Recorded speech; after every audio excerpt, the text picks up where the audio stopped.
Bueno, ahí está entonces el ministro de Hacienda que se manda la gran Milei.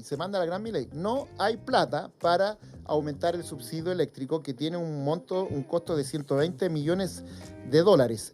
Bueno, María Isabel, ¿cómo ves tú cómo se ha planteado esta discusión con la normalización de las tarifas eléctricas?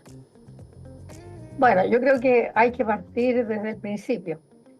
Esto tiene un origen de hace 5 años en que se congelaron las tarifas eléctricas, fundamentalmente por una Por el estallido por social. por el estallido social. Y que en esa época debieran haber subido en promedio 9 a 10%. Y ahí se llegó a un acuerdo con las empresas eléctricas para postergar las alzas y se fijó un tope de endeudamiento, eh, que luego se tuvo que ampliar porque también estamos hablando primero de los precios de nudo, de lo que cuesta producir la energía eléctrica. Y después de eso vino un congelamiento de las tarifas de distribución, que son las que perciben las empresas distribuidoras por llevar, por, en el fondo, por tener los cables que nos traen la energía a los distintos lugares. Entonces, eso hizo aumentar la deuda y el, eso siguió aumentando debido obviamente a los intereses que pactaron, ¿no es cierto?, las empresas eléctricas con los bancos. Y eh, cuando asumió el nuevo gobierno, se encontró con este tremendo, Claro, que fue el eh, presidente Boric. claro, Y que venía además ahí el tema de la pandemia y se de sumaba la pandemia, la gente con exactamente. una situación económica precaria y por lo tanto también ahí hubo que mantener el congelamiento de los precios. Exactamente. Entonces se decidió, ¿no es cierto?, mantener este congelamiento de las tarifas y se tramitó un proyecto de ley que fue aprobado rápidamente y eh, se siguió acumulando la deuda hasta que hoy día tenemos los usuarios regulados una deuda con las empresas eléctricas del orden de 6.000 millones de De dólares. dólares, efectivamente. Entonces, las declaraciones del ministro Marcel a mí me parecen súper pragmáticas. O sea, creo que, bueno, las deudas se pagan, digamos, y ya hay un subsidio que ya está aprobado para el 40% de los hogares de menores ingresos. Y me parece un subsidio que está bastante bien dirigido, porque no es a los menores consumos, porque en realidad, claro, una persona que vive sola en un departamento en Las Condes puede tener un bajo consumo, pero probablemente no necesita el subsidio.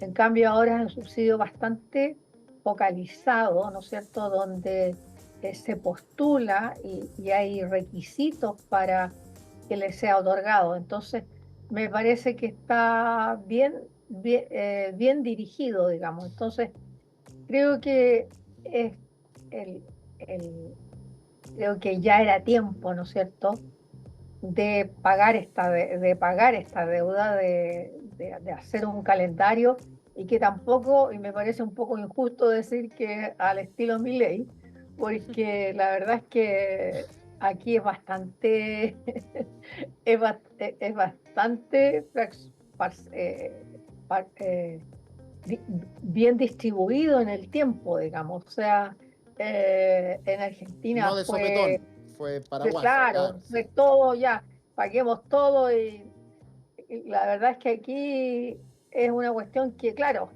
también es fuerte, pero también hay que pensar Pero es que gradual, son 6.000 millones de dólares los que se deben claro. y que se van a pagar de aquí al 2035. Entonces, María Isabel, tampoco es una cuestión de hoy día, digamos, que lo vamos a pagar mañana. claro, María Isabel, son 6.000 millones de dólares. ¿Hay posibilidades, por ejemplo, de que se pueda seguir postergando el pago de esta deuda? Te lo pregunto porque ya hay voces, algunos parlamentarios, que además de pedir que se extienda este subsidio que hoy existe o que vaya a estar operativo ya en el mes de julio para algunas familias, están pidiendo también no solo que se extienda la clase media, sino que también se considere que estas tarifas eléctricas... Se me fue un poco la idea, no me acuerdo cuál es el punto. Se amplíe el proceso de normalización. El plazo. Eso, claro. Que Sí. se amplíe el pago de la deuda. Disculpa, que justo como que se me fue un poco esa parte, pero hay voces que dicen que esta deuda, además de que se amplíe a la clase media, quizás se pueda posponer la deuda. ¿Tú estás de acuerdo con eso? Yo creo que, bueno, todo es posible, pero la verdad es que mientras más sigamos chuteando, ¿no es cierto?, esta deuda, claro, más intereses hay que pensar que las tasas de interés que se están aplicando, ¿no es cierto?, son de más del 7% y el 7% en dólares. Entonces, la verdad es que seguir postergando significa pagar más intereses. O sea, en el fondo, en lugar de lo que van a subir hoy día las tarifas y hasta el 2035, van a subir más.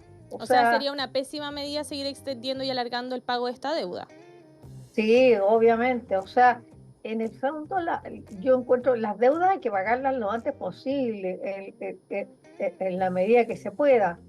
Y creo que ya hay un instrumento que me parece que fue diseñado de forma bastante eficiente para el 40% de la población más vulnerable.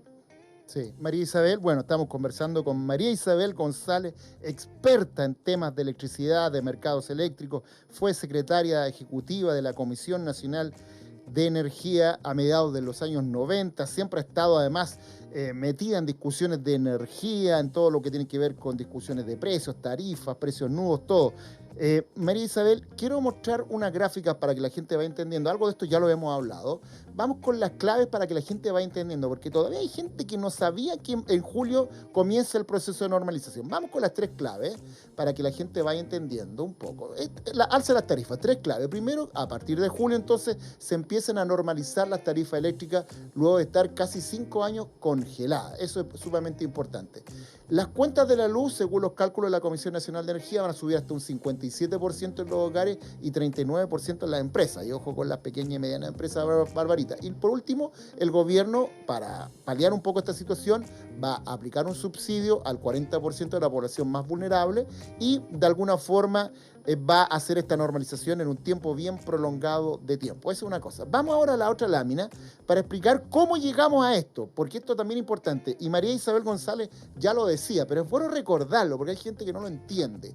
Recordemos que en noviembre del 2019 estaba recién la mayor complicación con el estallido social. El gobierno del presidente Piñera aprobó el primer congelamiento de tarifa eléctrica debido a la situación compleja que se estaba viviendo. No había agua en la piscina para hacer un alza y, como lo decía María Isabel, con una muy buena memoria, ahí tenía que haber un alza de en torno a un 9,3, 9,4%. Después, en mayo del 2022, cuando estaba el gobierno del presidente Boric recién asumido, pero estábamos saliendo de la pandemia, tuvo que mantener este congelamiento, tuvo que aumentar, eso sí, la deuda que tienen los hogares con las empresas. Y ahora en abril, luego de una larga discusión, entonces se establece la normalización de las tarifas eléctricas, pero con este plazo y estos subsidios. Es un poco para explicarlo con Pérez y Manzana. Ahora, yo quiero, María Isabel González, hacer el otro lado de la pregunta que te hacía recién Bárbara Mena. Porque también hay varios analistas que dicen por qué cuando se tomaron estas decisiones, estas medidas, no se aplicó un subsidio o una ayuda focalizadamente y al resto de los hogares sí se le aplicó el alza que debía hacerse. ¿Qué crees tú que pasó ahí? ¿Fue una cuestión política, por miedo, la situación estaba compleja, veníamos de la pandemia?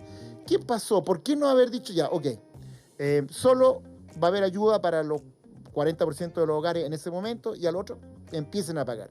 ¿Qué crees tú que tú has No, caminado por lo técnico y lo político? eso habría sido lo ideal. O sea, eso es lo que corresponde hacer, que los subsidios sean siempre y que todas las ayudas, ¿no es cierto?, sean focalizadas. Sin embargo, yo creo que el problema fue que en ambos casos se respondió a una contingencia, Fuerte. o sea, hay que recordar que para solo 2 semanas después del estallido social, se congelaron las tarifas eléctricas, entonces no hubo un proceso muy dedicado, diría yo, para aplicar esta medida, digamos. Entonces, eh, obviamente, eh, pero por otro lado, ¿no es cierto? O sea, este tema de poder, De aplicarlo, de llevarlo, de aterrizarlo, ¿sí? de- entonces era complejo, Sí. digamos. Entonces, estando encima de la crisis, ¿no es cierto? Había que actuar Rápido, rápidamente. claro. Claro, porque uno lo dice con el diario del lunes, que es fácil también, pero en ese momento cuando estaba la pandemia, mira lo que ocurrió con los retiros, mira lo que ocurrió con una serie de medidas que, claro, ahora parecen muy, muy malas, pero en ese momento también estaba complicada la cosa.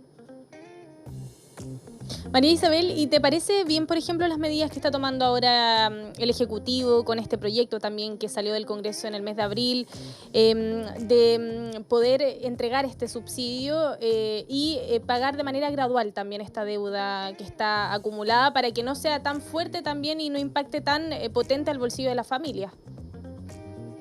Yo creo que efectivamente se está haciendo lo mejor que se puede hacer, digamos. O sea, en el fondo, aplicar subsidios sobre la población más vulnerable y en un plazo, yo diría que es largo, pero es razonable para que no sea tan tremendo para las pequeñas empresas ni para los grandes consumidores, digamos, o sea, la gente más acomodada probablemente no va a tener problemas, pero hay alguien que decía, oye, pero también hay sitios donde viven una gran cantidad de gente, ¿no es cierto? Y que consumen bastante energía y por lo tanto, eh, para la medida actual eh, abarca, incluye a esa gente, ¿ya? A esa gente que vive hacinada, ¿no es cierto?, en un lugar y que comparten un mismo medidor.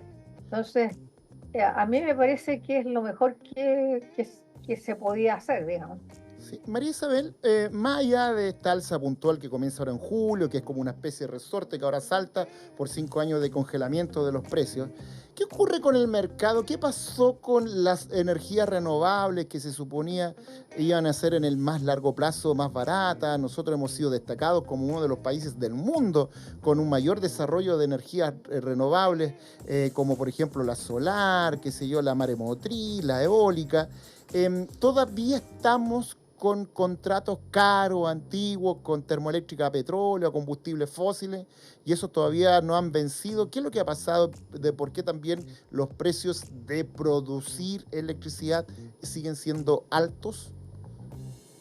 Efectivamente, o sea, hay que recordar, ¿no es cierto?, que las energías renovables, y particularmente la solar y la eólica, que han sido masivamente instaladas en nuestro sistema eléctrico, son intermitentes, entonces requieren, ¿no es cierto?, de la, del el apoyo. apoyo, por decirlo de alguna manera, ¿no es cierto?, de las centrales térmicas y también de las centrales hidráulicas de embalse.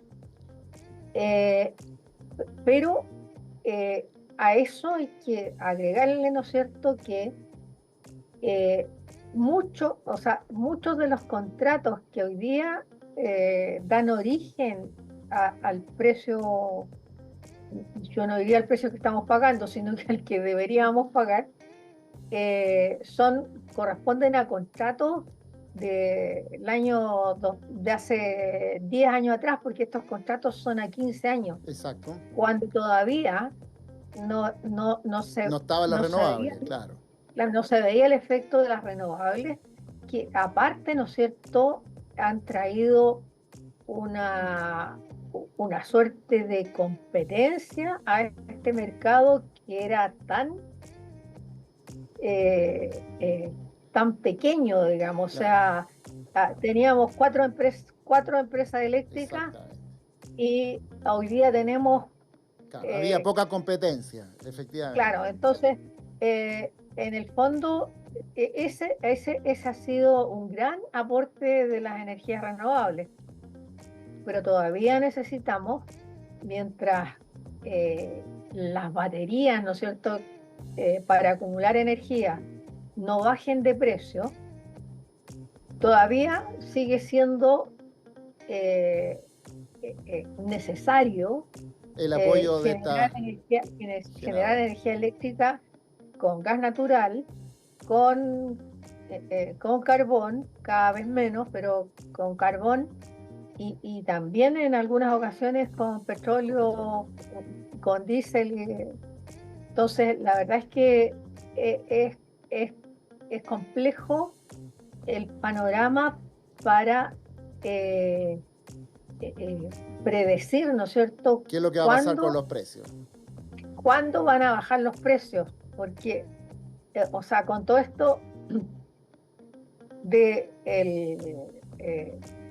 el conflicto Rusia-Ucrania, ¿no es cierto?, han subido los precios de los Sí, combustibles. Entonces, eh, el, que no era un tema Eso impacta en la energía también, claro. que no, que no, que nadie podía predecir. exacto, no Y estaba en también, los ¿no es planes de cierto? nadie ese conflicto. Claro, y que también el tipo de cambio ha aumentado Sí, po. Y los considerablemente. O granos y sea, tanta cosa que han hecho que esa claro, guerra ha las provocado en la tarifas que, economía.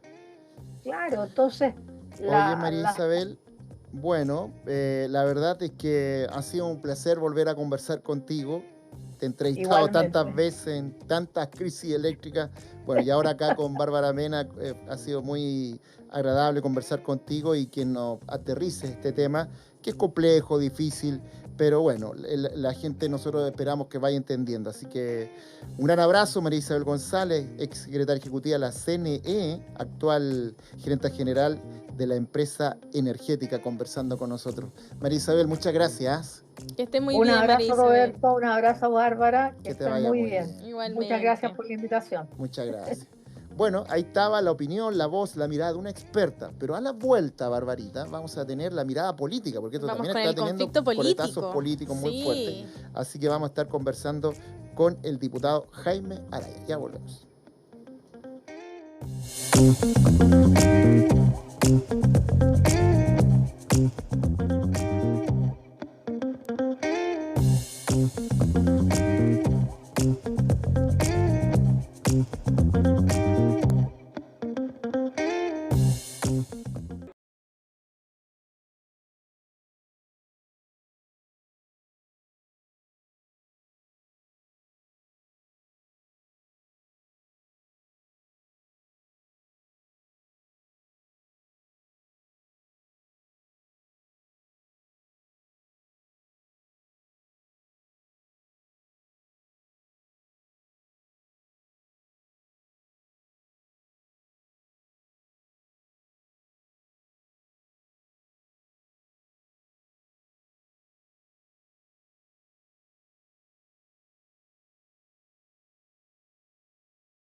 en el mes de abril. ¿Qué pasó en esa conversación? ¿Qué no vieron? El ministro de Energía, Diego Pardo, no les explicó bien. ¿Por qué no se vio ahí el tema que ahora ustedes están planteando con preocupación de aumentar los subsidios, ver otras formas, postergar esto? ¿Qué ocurrió en esa legislación? Lo primero, Roberto, que yo quiero decir, yo voté en contra de esta ley y nos opusimos varios diputados sistemáticamente a esto. De hecho, la bancada eléctrica no nació ahora a raíz de esto, sino que nosotros partimos, yo diría que en el mes de julio, agosto del año pasado, principalmente con la diputada Carol Cariola, advirtiendo que esto venía, acuérdese usted, y Bárbara lo podrá haber visto, que la Comisión Nacional de Energía en agosto del año pasado levantó una alerta respecto del alza desmedida que ver en las cuentas de la luz. Producto de eso, nosotros intentamos incansablemente armar una mesa de trabajo, conversar con el ministro. En ese tiempo era Ricardo Cifuentes, diputado de la región de Coquimbo, a quien aprovecho de mandarle un saludo, presidente de la Cámara, que logró comprometer al ministro en tener una conversación respecto a esta inquietud que nosotros teníamos por esta alerta que levanta la Comisión Nacional de Energía del año 2023. Y lamentablemente, bueno, el ministro tomó otro camino, él buscó sellar un acuerdo con el Senado que votó unánimemente, salvo 2 senadores, a favor de esto, y luego cuando llega a la Cámara, llegaron, digamos, con un paquete cerrado bajo el contexto de decir, o se aprueba esto, hay alzas del 150%. Asumiendo lo que en mi juicio es el error principal de este debate, es que aquí nadie ha sido capaz de cuestionar de dónde sale la deuda de 6.500 millones de dólares. Ese es el tema central, porque todo se estructura en torno a cómo se pagan esos 6.500 millones de dólares, que es mucho dinero. Algunos han propuesto subsidios, otros han propuesto congelamiento, otros dicen que esto hay que pagarlo sin más. Y yo creo que la pregunta fundamental que hay que hacerse es sincerar la deuda, tal como se hizo en el caso de las ISAPRES. Acuérdense usted que el monto que se calculó originalmente para el tema ISAPRES era exorbitante. Hubo una comisión de expertos y esa comisión de expertos rebajó el monto de la deuda porque entendió que había que hacer cierto ajuste.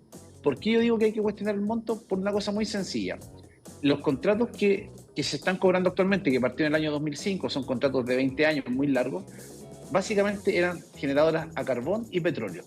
Y algunas empresas de esas, del año 2022, ya no generan energía, carbón, petróleo, por lo tanto, energía renovable no convencional, que es más barata. Entonces, no me cobres un servicio que no me estás prestando. Para decirlo en sencillo, esto es como que alguien me está cobrando el precio de la benzina 97 y me está vendiendo diésel. Esa diferencia, que es un cobro que en mi juicio no tiene fundamento y que fue lo que generó la crisis de la ISAPRE, es lo mismo que aplica acá. Y yo creo que el error fundamental del ministro fue haberse comprado que esta era la deuda, no haber sido capaz de cuestionarla y sincerarla, y mucho menos se abrió a lo que nosotros creemos que es la solución, que es la renegociación de los contratos, porque la característica fundamental, y esto lo han dicho distintas personas, incluso quienes fueron presidentes del sector eléctrico, son contratos que son fósiles, carbón y petróleo, que son caros, contaminantes y que además tiene una estructura que yo diría que es abusiva. Por ejemplo, impacta en el precio de la energía en Chile la inflación de Estados Unidos. ¿Qué explicación tiene? Probablemente el 2005 se incidía, pero hoy día en pleno 2024, ¿qué relación tiene el costo de nuestra energía con lo que pasa en la inflación de Estados Unidos? Diputado, ¿y qué se puede hacer ahora? Porque yo creo que ya quizás es muy tarde para volver a cuestionar esa deuda, porque ya todos sabemos que es una realidad que en julio van a subir las tarifas eléctricas. ¿Qué se puede hacer ahora antes de que eso ocurra? En concreto, es que aquí yo he visto una diferencia y un desacuerdo que tengo muy profundo con el gobierno. Aquí no es hechos consumados, esto está hecho y no se puede hacer nada. Se pueden hacer varias cosas. Lo primero, uno podría suspender la entrada en vigencia del decreto tarifario.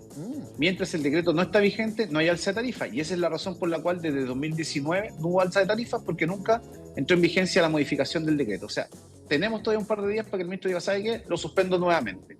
No se va a caer el mundo, no va a haber una guerra mundial, nadie va a decir que Chile es un país poco serio. Y eso es para tener una discusión de fondo, porque a mí me causa de verdad sí, una cierta impotencia que hoy día la conversación esté en cómo pagamos 6.500 millones de dólares. Algunos dicen con subsidios. El subsidio tiene súper buena prensa, pero la pregunta es, ¿con qué se financia ese subsidio? Porque si el subsidio va a ser con cargo de impuestos generales, por ejemplo, vamos a sacar plata del IVA, bueno, resulta que la gente más modesta y de clase media es la que más contribuye, y ese subsidio es muy regresivo como política social. Entonces, no se puede transformar en cómo le solucionamos el problema al sector eléctrico con cargo a la ciudadanía, porque hay que pensar, por ejemplo, que 6.500 millones de dólares creo que son 2 puntos del PIB. O sea, es una cantidad de plata muy significativa, y si esa plata se la vamos a entregar a las empresas sin que ellos nos justifiquen por qué le demos esa cantidad, de hecho el senador Bianchi ha dicho en los últimos días, creo que esto crece a razón de 1 o 2 millones de dólares diarios por concepto de intereses. La pregunta es por qué, si nosotros la ISAPRE dijimos el monto que le deben a sus afiliados se congela, no genera intereses, por ley. y todo el mundo dijo que era un país muy responsable. Bueno, ¿por qué nosotros legislativamente no podemos buscar estas soluciones para que nos cobren? Yo no estoy diciendo no pagar, el costo exacto del precio de la energía, y aquí hay una distorsión brutal. Yo creo que he escuchado gente que merece bastante confianza desde el punto de vista de la responsabilidad que dice las cosas, que probablemente un 30% de esta deuda no es una deuda efectiva que no tiene contraprestación, está hecha sobre la base de supuestos que no existen, sobre la base de costos en los que no han incurrido, y de ese punto de vista creo que es una conversación abierta. Entonces, paso 1, suspendamos la entrada en vigencia del decreto. Paso 2, lo que hemos dicho en distintos tonos, renegociar los contratos, porque el punto de quiebre está el año 2015. Acuérdense ustedes la promesa de Máximo Pacheco: Chile va a ser un país pionero en materia de energías renovables no convencionales, y eso va a significar energía más barata. Y a partir del 2018 iban a empezar a bajar fuerte las tarifas. Ahora, bueno, yo escuchando a Rodrigo Castillo ayer en una de nuestras radios infinitas, él decía que el problema aquí es que todavía estábamos con contratos muy viejos que estaban por vencer, pero que eran carísimos, con generadoras a combustibles fósiles, carbón, qué sé yo, y por lo tanto esos contratos hacen que todavía tengamos cuentas de la luz muy caras, y ya deben empezar a regir, pero en los próximos años, los contratos con energía más limpia, renovable y más barata, como solar, eólica, qué sé yo, que hemos sido destacados en el mundo. Dicho eso, entonces, diputado Jaime Araya, aquí estamos en un zapato chino porque tenemos dos variables. Una es, estamos aquí con la espada de Damocles encima de nosotros. Esto parte el 1 de julio. Usted dice que tenemos todavía días para concretar esa medida. Y lo otro es repactar y, por último, dar vencimiento a esos contratos viejos, antiguos y más caros, y que además son muy contaminantes. Esa decisión es una decisión política. El Congreso puede presionar para aquello. Está en manos de Marcel, está en manos del ministro de Energía, está en manos de, me imagino, del presidente Boric. ¿Por dónde pasa esa decisión? Yo creo, Roberto, que hay una cosa que no quiero dejar pasar. Lo que dijo el señor Castillo, yo lo escuché reiteradamente. Él, que viene del sector eléctrico, no digamos que él es un dirigente de un partido político de izquierda, el presidente de la Asociación de Distribuidoras, sí. Los contratos son fósiles, caros, contaminantes. Son previo a 2015, son de 2005 los que complican el precio. Entonces la pregunta es, si ellos tuvieran esa matriz energética 2005 hoy día vigente, yo no tengo problema en que nos cobren ese precio, pero resulta que esa matriz ya no la tienen, y el precio de la energía fotovoltaica, la solar, es sustancialmente más barato, ni hablar de las eólicas. Entonces, eso es un tema muy de fondo. Solución legal, porque nosotros aprobamos en el Congreso, algunos votaron a favor, la gran mayoría, y se aprobó esta ley. Por lo tanto, la ley hay que deshacerla y buscar una fórmula que tenga esto y que permita, como yo digo, o lo que han planteado distintas personas, ¿cierto? No es que yo soy yo solo, con la diputada Carol Cariola. Yo quiero valorar, por ejemplo, el diputado Henry Leal de la UDI, que también votó en contra. Varios parlamentarios de derecha. Esto es una cosa transversal, porque además la cuenta de la luz le pega a las familias de clase media, a las familias más modestas de nuestro país, de manera muy fuerte en el presupuesto. Y yo lo he dicho hasta el cansancio. El efecto psicológico de pasar una cuenta de 2 dígitos, una de 3 dígitos, que les va a pasar a los que pagan cuentas de 87.000 pesos a 112, 118, va a generar un problema gigantesco. Entonces, la solución es legislativa, porque acá hay una ley que se dictó en el mes de abril. Yo vuelvo a reiterar, yo voté en contra de esa ley porque tenía clarísimo que esto venía. Además, yo en esto sí pediría, Roberto, no hacer puntos políticos, porque hoy día muchos de los que se escandalizan y se hacen los maridos engañados tenían perfectamente claro que esta cuestión está diseñada, perdón que lo diga así, para que pasara silenciosamente en el contexto de que partía la Copa América. Si esto no es tan así como circunstancial, piensa usted que algo que se vino arrastrando, parte justo con la Copa América. Ojalá hoy día gane en Chile, pero lo cierto es que si partía la Copa América y pasaba inadvertido para la ciudadanía, probablemente alguien iba a decir, oye, mira, está pasando esto. Nunca se imaginaron que era tan sensible el tema, porque creo que ahí hubo falta de cálculo y de mirada política del gobierno. Pero yo le pediría acá, fundamentalmente a la gente de la oposición, que fue muy pro, paguemos esta deuda, muy pro, no cuestionemos la deuda, y diciendo, la seriedad y el prestigio de Chile está en juego, la inversión. Entonces yo digo, nosotros no podemos seguir siendo un país que se enorgullezca de que se cumplen las reglas injustas, los contratos injustos, cuando se trata de perjudicar a los clientes y ponerle reglas a la empresa. Eso afecta a la inversión. Yo creo que eso, francamente, es hacernos el hazme reír del mundo civilizado, y creo que es importante que salgamos de esa lógica. Por eso vuelvo a insistir, los subsidios tienen buena prensa, pero si son con cargo de impuestos generales, es una pésima solución. Aquí lo que corresponde es sentarse con la eléctrica y decirle, mire, esto que hacen ustedes en Chile no lo harían en ninguna parte del mundo. Y si ya hicimos esto como un ejercicio de realismo político, de madurez, para resolver el problema de ISAPRE, bueno, resolvámoslo hoy día el problema de las familias de nuestro país. Esto es un tema no menor, porque además esta tarifa se queda. No es que nosotros vamos a pagar, no sé, por 4 años esta tarifa y después baja. No, esto es una deuda que vamos a pagar completita. Entonces, creo que la discusión de fondo es sincerar el monto de la deuda, el tema de ampliar los subsidios en la medida que no tenga financiamiento con cargo de impuestos generales. Creo que es una buena medida, lo ha dicho el ministro Marcel. No tenemos plata para la sala cuna, no tenemos plata para la PGU, no tenemos plata en materia educacional, difícilmente va a haber plata para subsidio eléctrico. Así que creo que están los componentes para un acuerdo político en beneficio de la ciudadanía, en beneficio de la familia, sobre todo de clase media, Roberto, porque si ustedes miran la estructura del subsidio, ¿qué dice? Estar al día en la deuda, sí. El 40% más vulnerable. ¿Cuál es la característica de la gente que está en ese 40% que no tiene al día las cuentas? Entonces, hoy día he escuchado en un medio de prensa decir que habían cerca de 600.000 medidores con deuda. O sea, si el ministro dice esto va a beneficiar a 1 millón de medidores, bueno, van a ser solo 400.000 medidores. Hoy día nos pillamos con mucha gente hoy día nos pillamos en el reporteo con mucha gente con deuda y que no tenían por dónde pagar esa deuda. Por lo tanto, no iban a poder acceder a ese subsidio. Bárbara Mena, tenías una pregunta. Sí, diputado, yo le quería preguntar, bueno, lo que entendía de sus palabras es que hay que sincerar esta deuda. Quizás no van a ser estos 6.000 millones de dólares los que hay que pagar, quizás el monto va a ser menor, lo que entiendo ahí, lo que mencionaba usted con esas declaraciones, pero igual hay una deuda que hay que pagar, quizás va a ser menor a ese monto si es que se llega a sincerar. ¿Qué le parece el actual subsidio que se ha focalizado a este 40%? Yo siempre lo vuelvo a decir, los subsidios tienen buena prensa, pero de cómo se financian. Si el subsidio se va a financiar con impuestos generales, por ejemplo con el IVA, es una medida regresiva. La gente se saca del bolsillo derecho la plata que le van a devolver por el bolsillo izquierdo. Eso es, yo creo, una falta de respeto a la ciudadanía.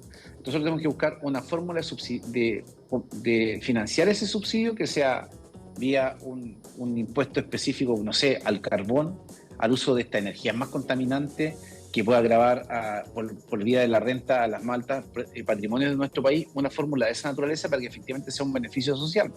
Claro, pero de otra manera, a mí me cuesta ver que nosotros aquí estemos pensando que, no sé, hay gente que ha dicho que, porque financiar un subsidio de la envergadura que significa pagar 6.500 millones de dólares es mucha plata.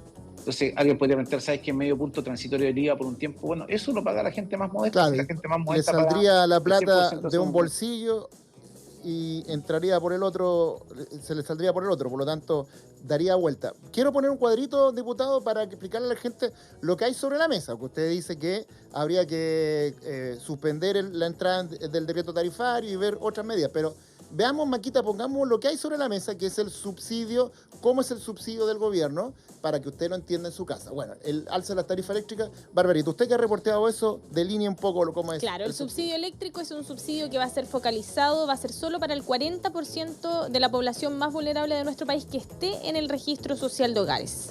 El descuento podría fluctuar entre un 15 y un 30% del monto de esa cuenta de la luz y se calcula que 1,5 millones de hogares podría recibir parte de este subsidio. También hay que tener las cuentas de la luz al día, que es lo que estábamos hablando nosotros, y que tiene un costo de 120 millones de dólares. Claro, ahí está el esquema que a usted, diputado Jaime Araya, no le agrada porque estaría financiándose con impuestos generales y usted cree que los recursos habría que sacarlos de otro lado. La pregunta es, ¿están ustedes en este momento, la bancada eléctrica que usted dice que se formó el año pasado, cuando recién comenzaron las primeras alertas de que se venía un tarifazo eléctrico, están conversando con Hacienda, están conversando con Diego Pardo o el ministro de Energía, porque estamos con el tarifazo a la vuelta de la esquina, la soga en el cuello, claro? ¿Qué conversación están teniendo? ¿Por dónde va el tono? Porque también hoy día el ministro Marcel dice no hay plata, porque claro, si no hay plata para la PGU, para las salas cunas, para la lista de espera, menos vamos a tener para ampliar este subsidio. Y ahí hay una señal claramente política desde el punto de vista de que la oposición que está pidiendo esto no ha aprobado la reforma tributaria. Ahí no hay que ser un analista político muy vivaz para darse cuenta de aquello. Pero ¿qué conversación? ¿Por dónde va la mano? Si nos pudiera guiar usted, diputado, que está en esas conversaciones.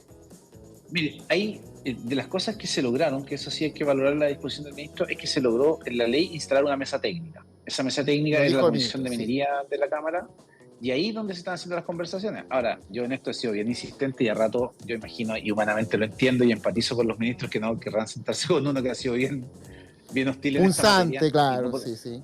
Claro, yo no he tenido ninguna conversación con nadie, pero sí entiendo que en la mesa técnica esto se está conversando. Y bueno, ya salió el tema del subsidio, y vuelvo a insistir el tema, cuando uno mira, por ejemplo, le hace foco al subsidio, son 120 millones de dólares para 2 años. O sea, aquí la gente tiene que hacer un ejercicio súper simple. Si la deuda es 6.500 y de esos 120 millones de dólares, 20 son impuestos generales, o sea, subsidio propiamente tal son 100, es decir, ¿es significativo una deuda de 6.500? Bajarla a 6.400, le cambia así o sea, no sé si alguien piensa en comprarse un sándwich, por ejemplo. Si el sándwich vale 6.400, 6.500, ¿es relevante esa diferencia?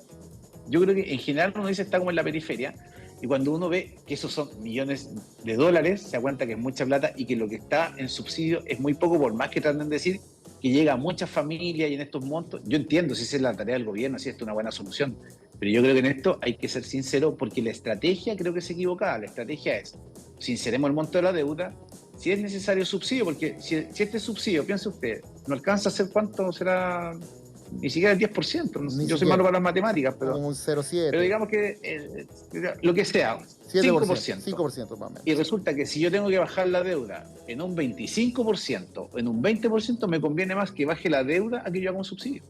Entonces, por eso yo creo que el tema de los números, yo, como digo, soy muy malo para los números, pero algo intuyo que se puede hacer un buen ejercicio, y en nuestro país tenemos mucho capital humano instalado, que está preparado. Nosotros hemos tenido muchísimas reuniones con distintas personas vinculadas al tema de la electricidad, tanto del mercado eléctrico, gente del mundo de la economía, que ve que esta solución que se plantea no es la más adecuada, porque además, incluso uno puede decir, ¿sabes qué? Ya, si le dimos 10 años, igual que la ISAPRE, sin intereses, y tiremos la 20 años, entonces inmediatamente baja el valor a la mitad. Diputado, entonces, hay mucho